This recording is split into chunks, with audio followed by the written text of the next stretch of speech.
And welcome back to channel sun guys. मेरा नाम है आशीष गायकवाड़ और स्वागत है आप सभी का फिर से एक बार हमारे इस यूट्यूब चैनल पे। दोस्तों, अगर आप सीएचओ हो, अगर आप सोच रहे हो सीएचओ बनना, अगर आपने सीएचओ बन के आपने ज्वाइन किया है तो जैसे मैंने पिछला एक वीडियो बनाया था mistakes of CHO in India, तो ये सोचता हूँ कि वो वीडियो शायद आपके लिए आई ओपनर था या फिर हो सकता है। तो अगर आपने वो वीडियो अभी तक नहीं देखा है, हमारे चैनल पर वो वीडियो अवेलेबल है।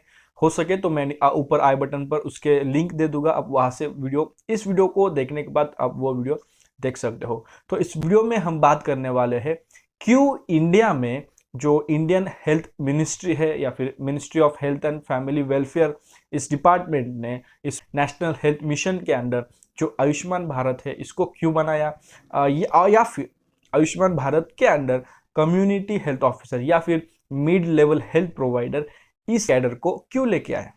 अब इंडिया में अगर हम देखें तो काफी डॉक्टर्स है, काफी नर्सेस है, ये सब कुछ है, फिर भी सीएचओस की क्यों जरूरत पड़ी, सीएचओस या फिर मिड लेवल हेल्थ प्रोवाइडर इस कैडर को लाने के पीछे क्या रीजंस रहे, व्हाई इंडिया नीड सीएचओस। तो ये 5 मेन रीजन है जो कि हम इस वीडियो में डिस्कस करने वाले हैं। तो अगर आपको वीडियो का टॉपिक पसंद आया है, वीडियो को लाइक करिए, अगर आप चैनल पर नए हो चैनल को सब्सक्राइब करें, बेल आइकन को क्लिक करके नोटिफिकेशन ऑल कर दीजिए ताकि जब भी हम नए वीडियोस अपलोड करें तो आपको उसका नोटिफिकेशन आए और आप वो वीडियो सबसे पहले देखें। एक और चीज़ मैं आपको बताना चाहूँगा, अगर आपके कोई भी डाउट होते हैं और मुझसे डिस्कस करना चाहते हो तो आप हमें इंस्टाग्राम पर फॉलो कर सकते हो या फिर हमारे साथ आप कॉल बुक कर सकते हो। उसकी लिंक नीचे डिस्क्रिप्शन में आपको मिलेगी, वहां पर क्लिक करके आप हमारे साथ कॉल बुक कर सकते हो और आप जो भी डाउट है वो आप हमारे साथ बात करके डिस्कस करके सॉर्ट आउट कर सकते हो। पहला रीजन इंडिया में सीएचओस को लेके आने का जो है कि improve access to health care facilities in remote and rural areas, बहुत बड़ा रीजन है, पहला रीजन है। अब इंडिया में जैसे मैंने शुरू में बताया इंट्रोडक्शन में कि काफी डॉक्टर्स है, काफी नर्सेस है, लेकिन अगर हम बात करें इंडिया के रिमोट प्लेसेस की, अगर हम बात करें वल्नरेबल मार्जिनलाइज्ड फैमिलीज की या फिर वल्नरेबल फैमिलीज की, तो वहां पर जो हेल्थ स्ट्रक्चर है वो उतना डेवलप नहीं है, उतने फैसिलिटीज अवेलेबल नहीं है। तो हेल्थ फैसिलिटीज पहुंचे, सर्विसेज का वो भी लाभ उठाए, इसलिए सीएचओस को इंडिया में रिक्रूट किया गया। तो अगर हम देखें तो सीएचओस का जो भी रिक्रूटमेंट हुआ है सभी सीएचओस रूरल एरियाज में ही रिक्रूट किए गए हैं। आप मुझे बताइए क्या कोई ऐसा सीएचओ है जो सिटी में है, जो मेट्रोपॉलिटन सिटी में जिसको रिक्रूट किया गया है? नहीं, क्योंकि उसका रीजन ही नहीं है। सिटीज में ऑलरेडी सिटी हॉस्पिटल्स है, बड़े मेट्रोपॉलिटन बड़े मल्टी स्पेशलिटी हॉस्पिटल्स है, तो जो भी हेल्थ की फैसिलिटी जो है ना बड़े बड़े सिटीज में ऑलरेडी अवेलेबल है, तो वहां की चिंता नहीं है। अगर एरियाज किसी भी स्टेट में, किसी भी ब्लॉक में जो काफी मार्जिनलाइज्ड है, मतलब काफी रिमोट है, जहां आने जाने के लिए भी कोई मीडियम नहीं है, तो ऐसे एरियाज में ही सीएचओस को रखा गया है ताकि वो वहां पर जाकर उनके हेल्थ सर्विसेज वहां के पब्लिक को, वहां के पॉपुलेशन को, जिसे वल्नरेबल कहा गया है, जिसे मार्जिनलाइज्ड फैमिली कहा गया है, उनको दे। Another important reason why India needs CHO is to reduce the OOPE, मतलब out of pocket expenditure incurred by families on health care facilities. जैसे फर्स्ट रीजन में हमने देखा कि अगर रिमोट एरियाज में, रिमोट प्लेसेस में, रूरल एरियाज में हेल्थ फैसिलिटीज ना होने के कारण अगर कोई मेडिकल इमरजेंसी आती है या फिर हेल्थ केयर के लिए भी अगर उनको एक्सेस चाहिए तो उनके रिमोट एरिया से उनको सिटी में आना पड़ेगा, जो कि काफी डिस्टेंस होता है। फिर मोस्ट ऑफ द टाइम ये समझ में आया है कि जो एक्सपेंसेस उनके लिए होता है वो आउट ऑफ द पॉकेट होता है। ऐसे सिचुएशन में जो एक्सपेंसेस रूरल एरियाज के फैमिलीज के द्वारा किए जाते हैं फॉर हेल्थ केयर वो काफी ज्यादा होते हैं एज कंपेयर टू जो अगर हम अर्बन एरियाज की बात करें तो उनके लिए उनका जो भी स्टेटस है, उनका जो भी इकोनॉमिक स्टेटस है और सभी चीजों को अगर हम देखें तो वो ठीक है, चाहे वो ज्यादा हो या फिर बड़ा हो तो वो ठीक है। लेकिन यहाँ पर अगर हेल्थ फैसिलिटीज ही अवेलेबल नहीं है तो उसको एक्सेस करने के लिए फिर से रूरल एरिया से, रिमोट एरिया से जाकर बड़े सिटीज में जाना, तो फिर वो डिस्टेंस भी है और काफी कुछ चीजें होती है, सो जिसके कारण आउट ऑफ पॉकेट एक्सपेंडिचर काफी बढ़ता है। तो फैमिलीज का आउट ऑफ पॉकेट एक्सपेंडिचर कम किया जाए, इसके लिए इंडिया में सीएचओस की जरूरत है। Third reason is to increase the utilization of public health services eight primary care level. तो जो पब्लिक हेल्थ सर्विसेज है उनको प्राइमरी, अब क्या है, काफ़ी ऐसे योजना आते हैं, काफ़ी ऐसे प्रोग्राम्स आते हैं जो कि इंडियन गवर्नमेंट के द्वारा, हेल्थ मिनिस्ट्री के द्वारा आते हैं, बट उन सभी जो भी हेल्थ सर्विसेज है, जो भी प्रोग्राम्स होते हैं ना, उसके अंडर जो भी हेल्थ सर्विसेज प्रोवाइड करने होते हैं, Indian population, complete Indian population को प्रोवाइड करने जो होते हैं, रूरल एरियाज में हेल्थ फैसिलिटीज ना हो, उसके कारण वो हेल्थ सर्विसेज पब्लिक को नहीं मिलते हैं। केयर फैसिलिटीज अवेलेबल किए जा सकते हैं।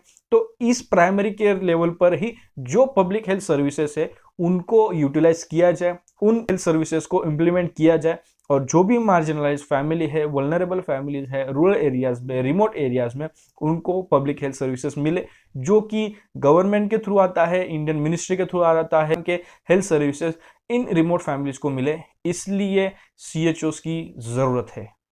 Fourth reason is to reduce the fragmentation of care. अब फ्रेगमेंटेशन ऑफ केयर मतलब क्या? अगर हम देखें कि इंडियन हेल्थ का जो भी इंफ्रास्ट्रक्चर अगर हम देखें, तो रिमोट एरियाज में अभी जो है कि प्राइमरी हेल्थ केयर फैसिलिटीज अभी अवेलेबल किए गए हैं।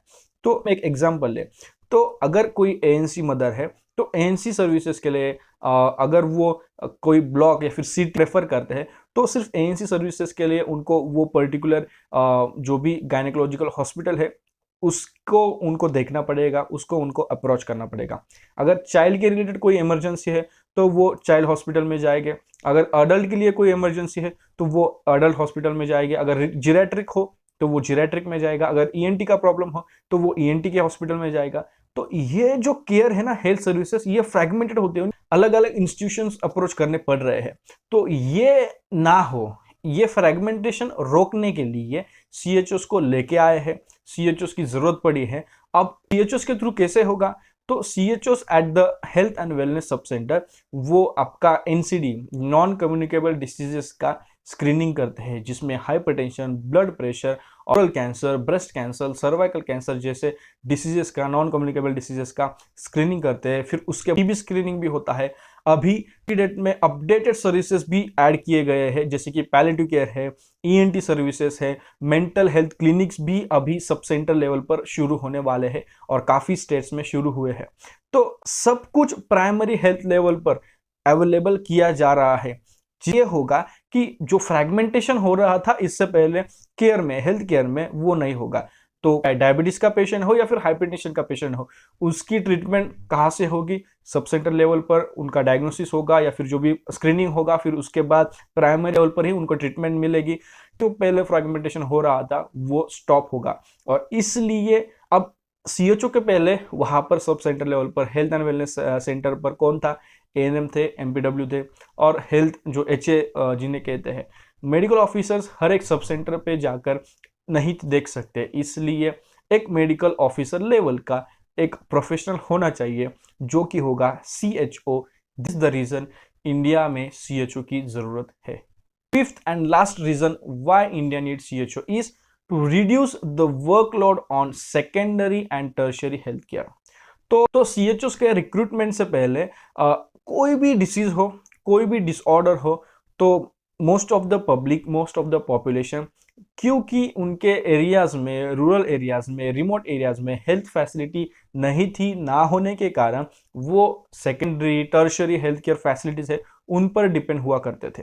तो इससे क्या होता था, जो अर्बन एरिया है, अब ये जो सेकेंडरी और टर्शियरी है most of the time cities में है, तो अर्बन एरियाज में है, तो अर्बन एरिया, सिटीज में जो पॉपुलेशन है उनका भी वर्कलोड, मतलब उनका भी जो पूरा लोड है वो इस सेकेंडरी और टर्शियरी केयर सेंटर्स पर है। साथ ही में अगर रिमोट एरियाज, रूरल एरियाज का भी वर्कलोड अगर उन पर चला जाए तो ये काफी ज्यादा ओवरलोड होता है।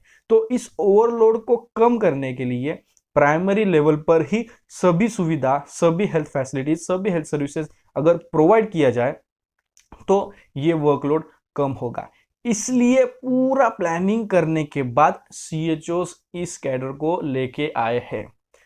तो अगर आपको कल से कोई बोलता है कि CHO सिर्फ कोविड के लिए है, पैंडेमिक के लिए है या फिर इसी काम के लिए है, तो उनको ये 5 रीजंस बताना कि these are the 5 main important reason why India needs CHO। क्यों हेल्थ मिनिस्ट्री ने NHM के अंडर CHO इस कैडर को लेके आए हैं, और क्यों सीएचओ एक नया कैडर होने के बावजूद भी इंडियन हेल्थ इंफ्रास्ट्रक्चर की अगर हम बात करें तो इसमें सीएचओ का इंपॉर्टेंस क्यों है। 5 रीजंस को सही से आपने सुना है, 5 रीजंस को सही से आपने अंडरस्टैंड किया है तो will know the importance of community health officer in Indian health sector. तो आज की वीडियो में बस इतना ही। उम्मीद करता हूं ये टॉपिक आपको पसंद आया होगा। अगर टॉपिक पसंद आए तो भूलना नहीं, इस वीडियो को लाइक करिए, वीडियो को मैक्सिमम हर एक इंडिया के कोने में आप फैलाइए, शेयर करिए। चैनल पे अगर आप नए हो और ऐसे इंटरेस्टिंग टॉपिक्स पर, मेडिकल टॉपिक, सीएचओ के रिगार्डिंग, नर्सिंग के रिगार्डिंग, एडमिशन के रिगार्डिंग, अब्रॉड जॉब्स के रिगार्डिंग और अन्य ऐसे टॉपिक्स के वीडियो देखने के लिए चैनल को सब्सक्राइब करिए। किसी भी डाउट के रिगार्डिंग मेरे साथ अगर आपको बात करनी है तो नीचे डिस्क्रिप्शन में आपको लिंक मिलेगी, उस लिंक पर क्लिक करिए। आप क्लिक करके मेरे साथ आप कॉल बुक कर सकते हो और आपके डाउट क्लियर करवा सकते हो। तो मिलते हैं किसी और वीडियो में किसी और इंपॉर्टेंट टॉपिक के साथ। तब तक के लिए शालोम, शांति और सलाम। Bye bye.